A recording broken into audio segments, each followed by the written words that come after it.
sua equipe, para que ele faça a devida limpeza de qualquer energia negativa que se encontre.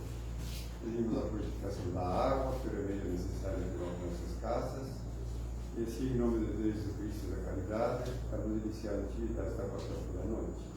Nossa irmã Salete Porto Alegre vai fazer a explanação, nosso filho Rafael vai fazer a leitura do Evangelho. Muito agradeço.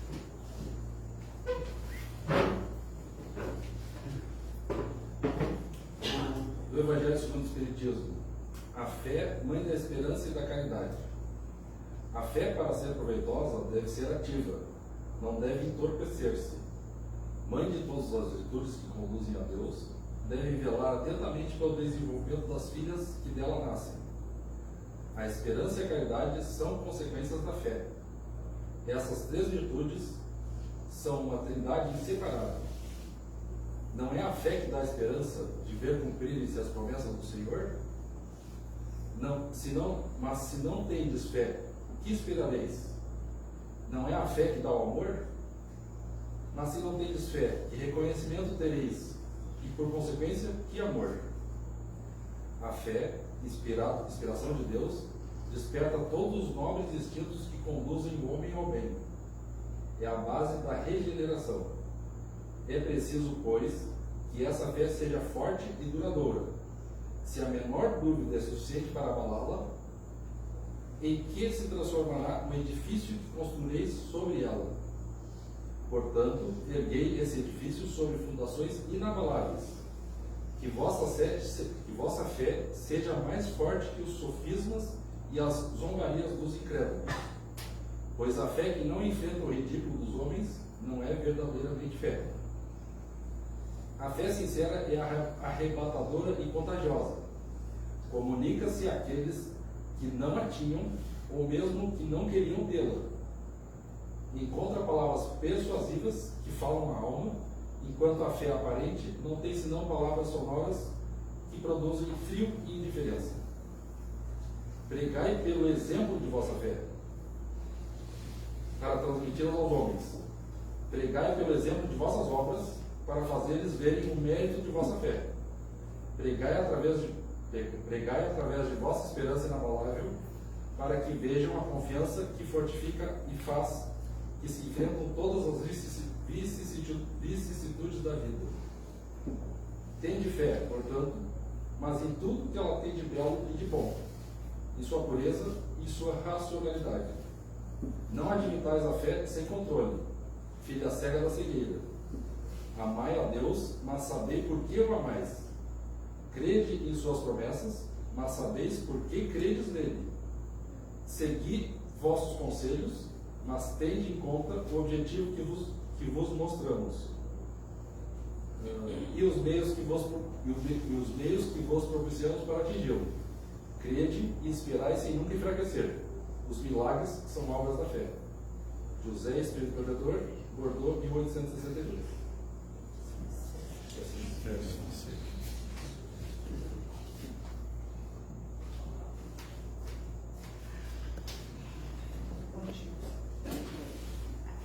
Boa noite. Boa noite.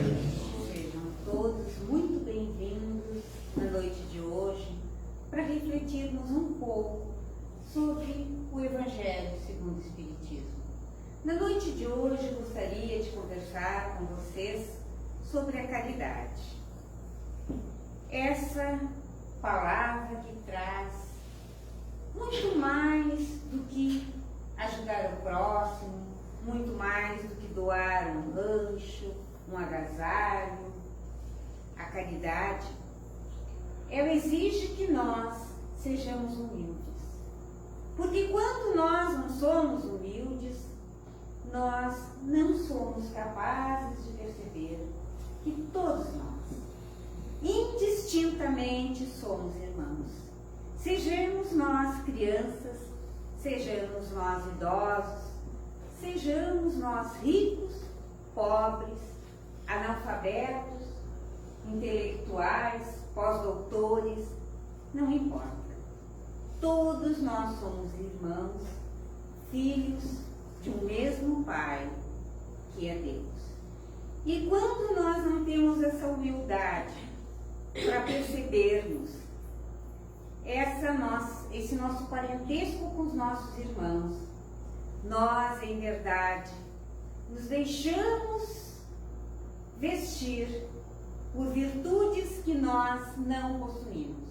Porque quando a gente se acha melhor que o nosso próximo, nós deixamos de perceber, em verdade, o nosso próximo. Porque cada um de nós traz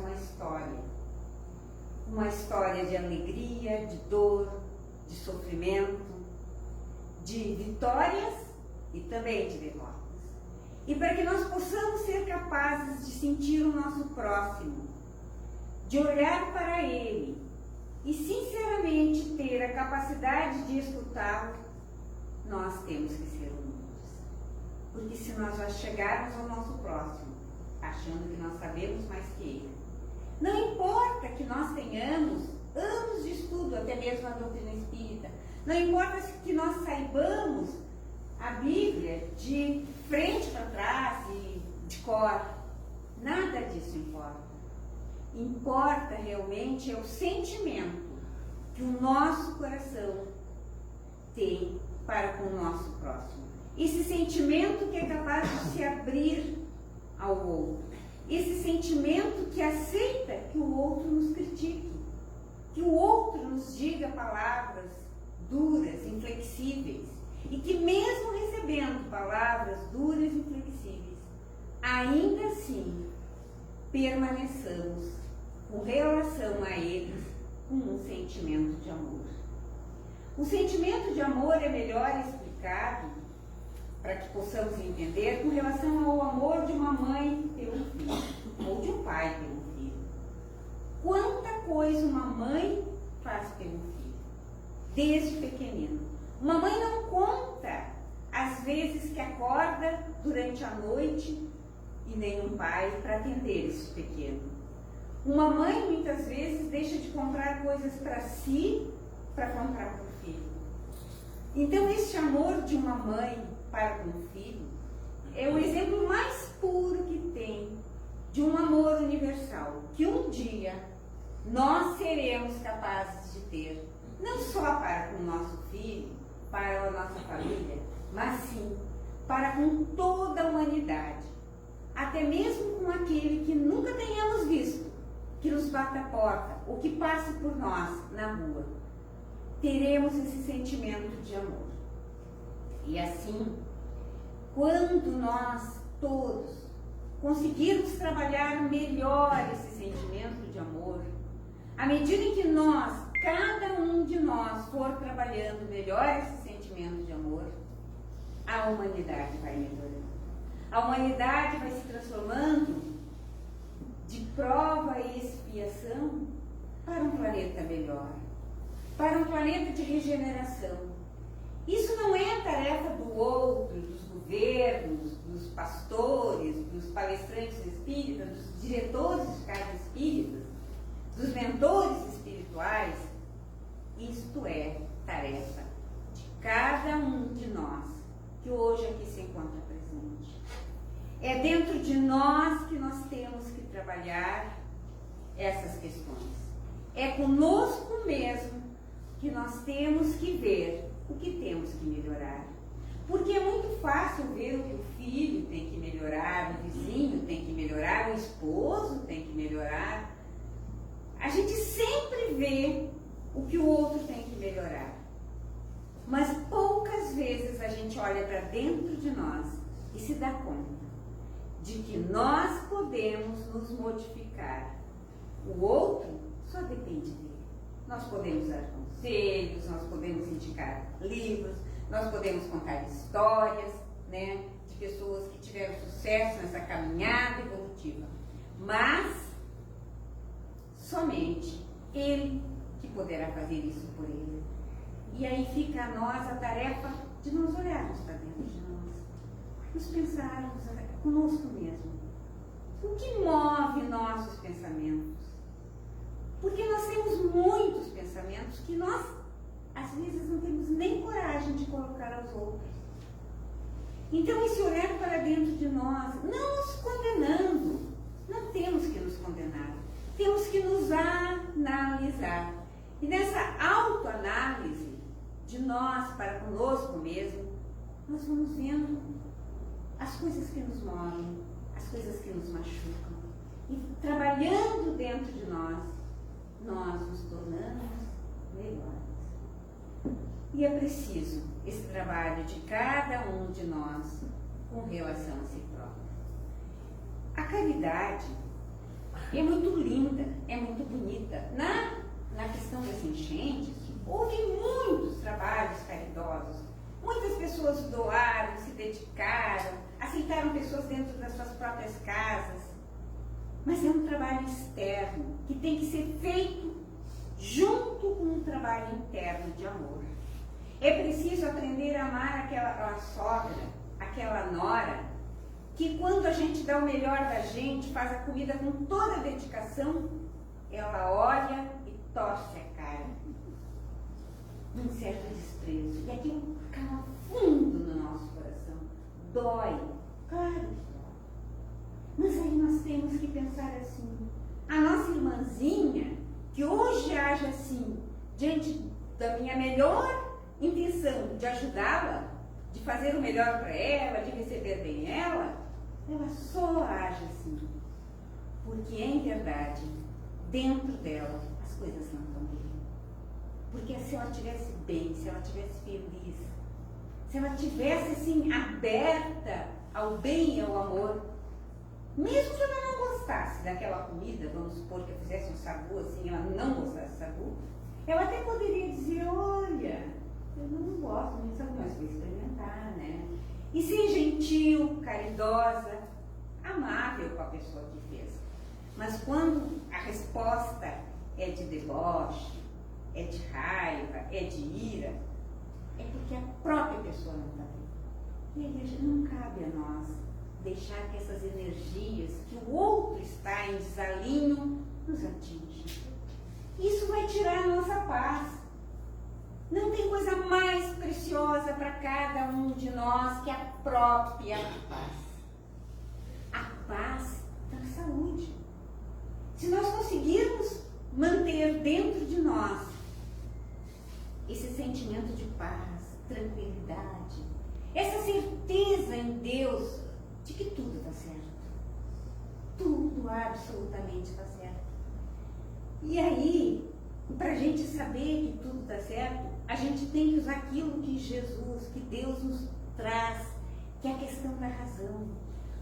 O que nós temos de mais belo é a nossa capacidade de raciocinar. Nós não somos um gatinho, um cachorrinho, que fazem por fazer. Não. Nós temos condições de refletir, de pensar. Nós temos a razão dentro de nós, de raciocinar. E devemos, sim, usar sempre a razão diante de todos os fatos da vida.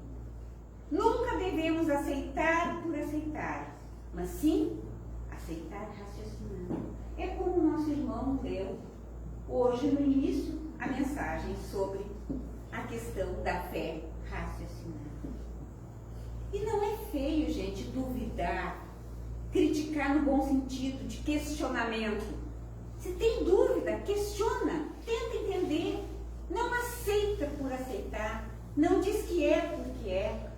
À medida em que a gente questiona, a gente vai desenvolvendo a nossa psique, a nossa capacidade mental, intelectual, o nosso espírito está se desenvolvendo à medida que a gente coloca a razão em prática. Então, isso de colocar a razão em prática só depende de cada um de nós também. Então vejam quanto mais depende de nós para a nossa paz do que o outro. Porque o outro pode ser de repente uma pedrinha no nosso sapato, mas a gente compreender, entender e aceitar, com toda certeza, os bons espíritos nos intuirão a termos ideias, a termos caminhos a seguir para resolver aquela questão.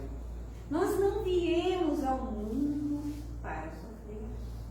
Nós viemos ao mundo para aprender, para crescer, para evoluir, para nos aproximarmos cada vez mais do Criador.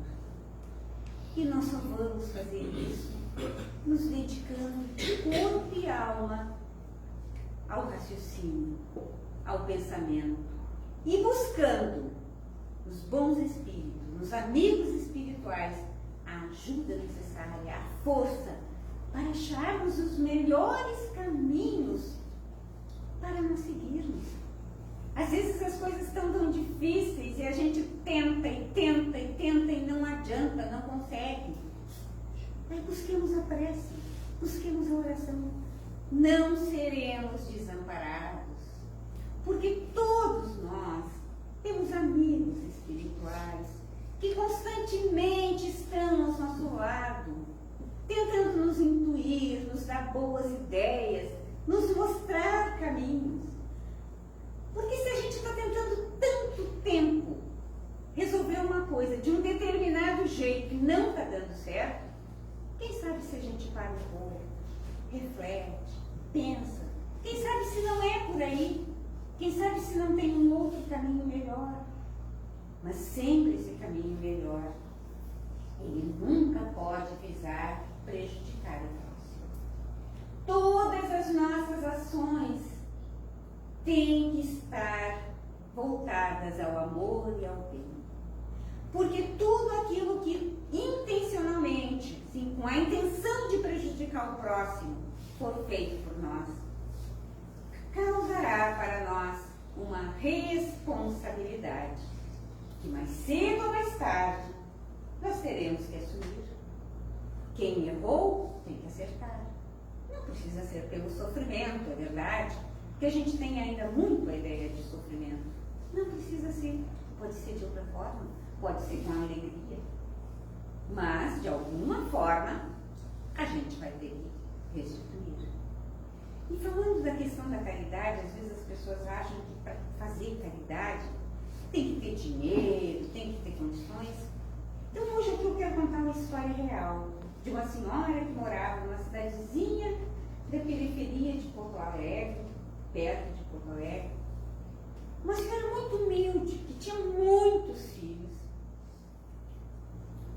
E ela trabalhava numa fábrica, quando estava na época de trabalhar. O marido dela, que ela adorava, gostava tanto, ele não contribuía lá muito com a casa, porque ele adorava jogar um carteado lá com os amigos e beber um vinhozinho, mas ela sempre, ele era pedreiro, digamos assim, né? Às vezes ele fazia um servicinho, às vezes não, né?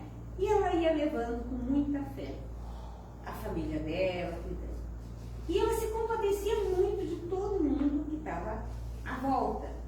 E quando ela via uma vovozinha, uma pessoa assim, doente, que não tinha como conseguir uma ficha do médico, ela às vezes saía 2 da manhã, ia para uma fila e ficava até o amanhecer para conseguir uma ficha para essa pessoa, essa vovozinha, para que ela pudesse ter médico. E no dia seguinte, ela ia trabalhar bem cedo, passava a noite acordada numa fila e ia depois para o trabalho.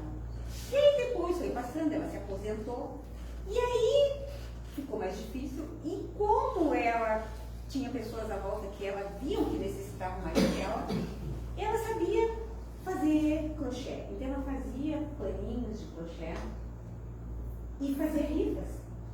E vendia para as pessoas que tinham mais condições, o bateu de porta em porta, até para os médicos. Que ela ia buscar a ficha dos outros, ela ia lá nos paninhos de prato fazer rifa para vender. E com esse dinheiro, ela comprava mantimento para aqueles que tinham menos que ela. Qualquer um que chegasse na casa dela, ela sempre oferecia o que ela tinha. Se ela estivesse comendo um prato com feijão lá, que ela tivesse só um pouco, ela repartia aquele pouco com a visita. Fosse a visita de carro, bem de vida, não importava quem chegasse, ela repartia. E assim ela levou a vida inteira dela, pensando no próximo, trabalhando. E quando alguém vinha fazer alguma queixa, dizia assim, mas olha só, fulano, ela vai dizer assim, deixa, fulano vai aprender. Um dia ele aprende, né? E sempre ela tinha uma palavra de esperança, de amor, de consolo para quem estivesse precisando, ou chegasse lá, ou tivesse.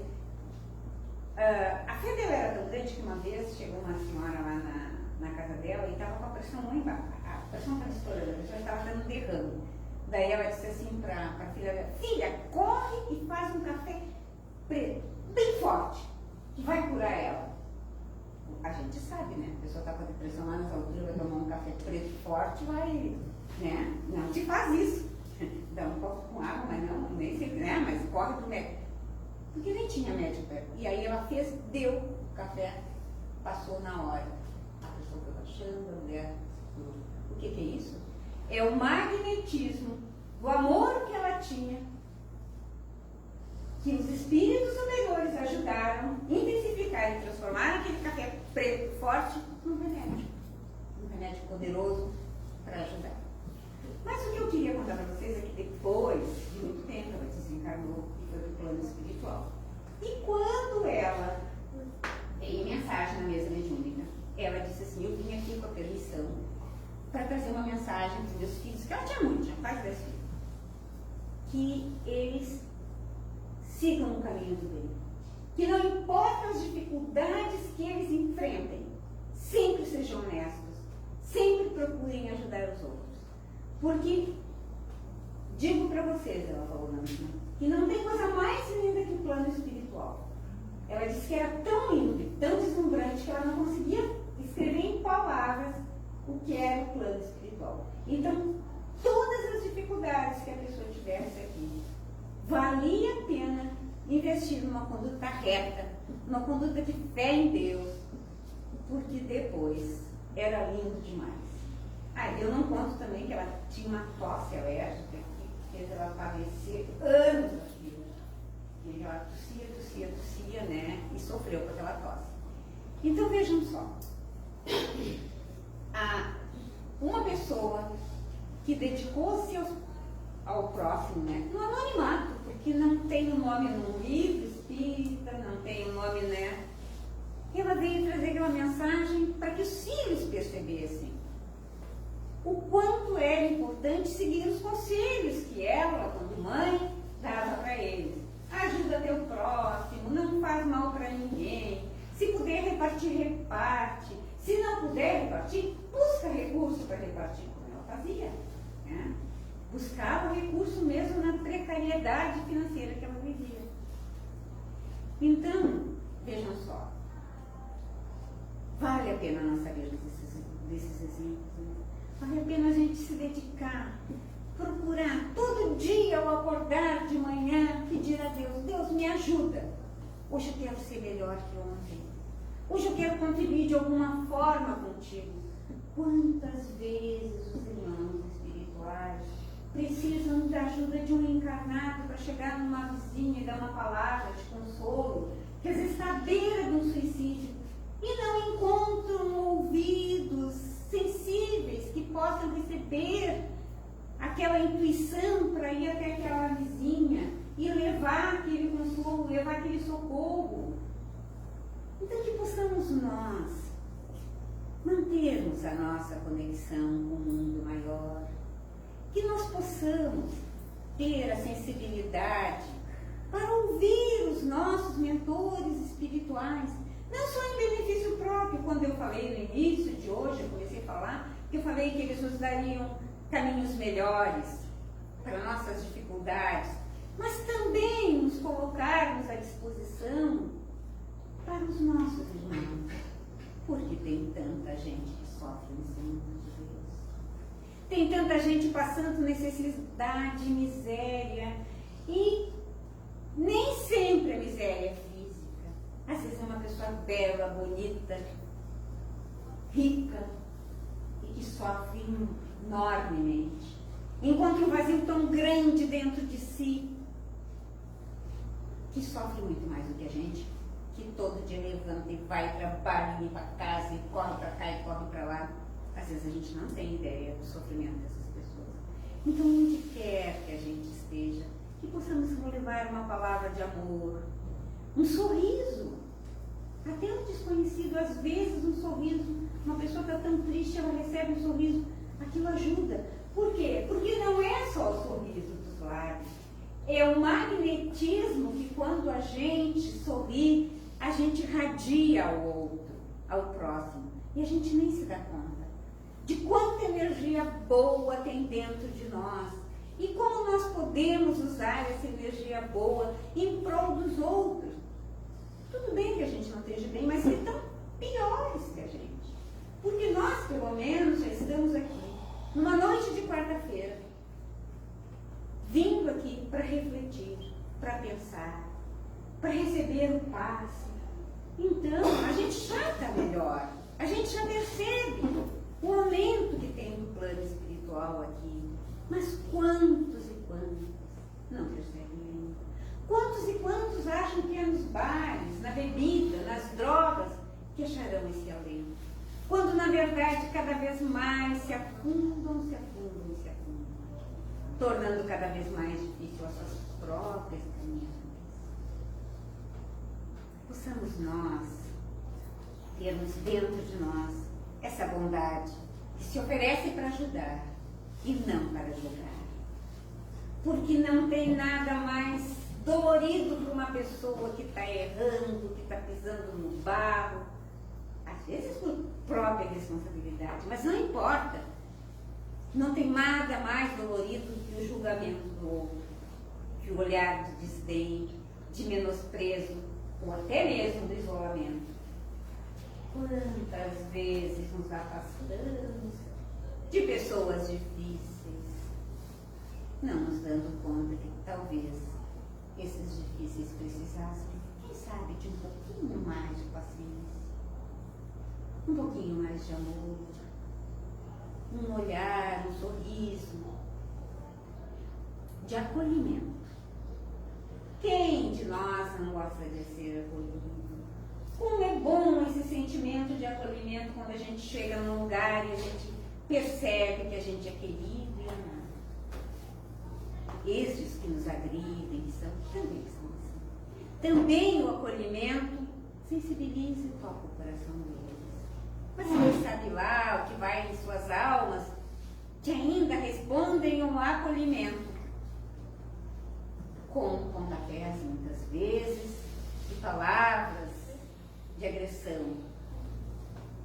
Não sabemos, mas o que nós sabemos é que não importa como uma pessoa é, seja ela o pior que seja, o maior bandido que seja, um dia ele será bom.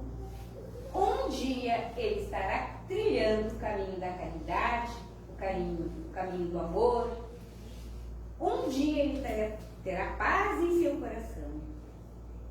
Porque Jesus conta em várias ocasiões que se tiver uma ovelha perdida em seu rebanho, ele deixa as outras ovelhas ali e vai em busca da ovelha perdida. É isso que Jesus faz conosco na humanidade. Se nós estivermos perdidos, se nós estivermos num caminho que não é um caminho que nos ajudará, com certeza, Jesus intensificará o seu amor para conosco. Se aproximará ainda mais de cada um de nós que estiver nessa situação para ajudar. Jesus é só amor. É um amor tão grande, tão infinito, que na verdade a gente não tem nem condições de falar de tão grande que é o amor dele. Então que Jesus possa nos ajudar, nos sensibilizar, para que possamos perceber os nossos irmãos. Que Jesus possa também nos ajudar a nos autoconhecermos, para que cada dia possamos nos tornarmos melhores. E assim, todos nós juntos construiremos este maravilhoso mundo de regeneração tão sonhado por todos nós. Obrigado pela atenção de vocês.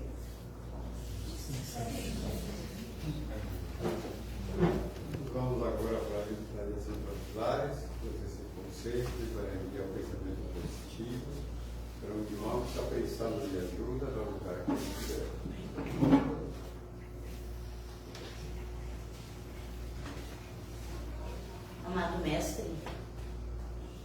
aqui estamos com o coração e as mentes abertas para receber todos os benefícios que a espiritualidade nos traz.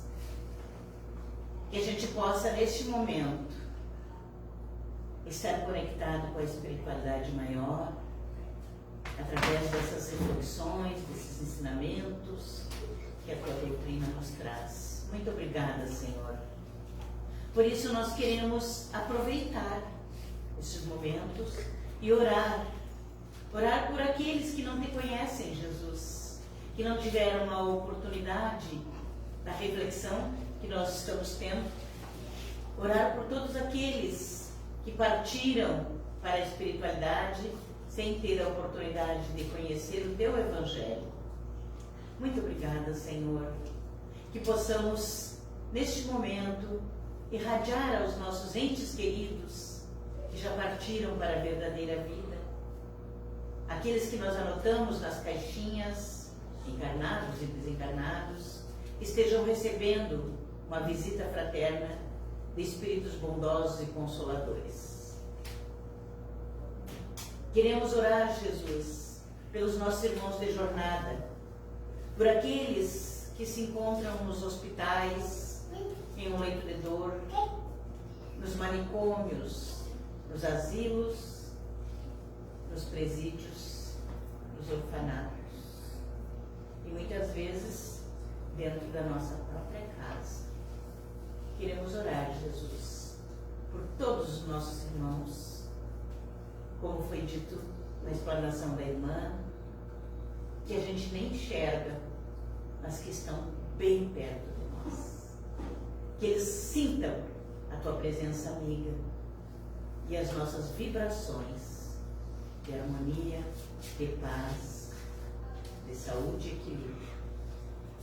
E neste momento que o nosso lar seja magnetizado por esses fluidos de harmonia, de saúde e paz. Que cada aposento da nossa casa seja fluidificado por esses espíritos da equipe de Eurípides Barçanufo, levando todo equilíbrio, toda a paz que todos nós merecemos e necessitamos. Que a nossa casa, então, Senhor, seja um pontinho de luz. Toda a nossa vizinhança, todos aqueles nossos conhecidos recebam esse magnetismo através das nossas preces, da nossa boa mente de harmonia e de equilíbrio.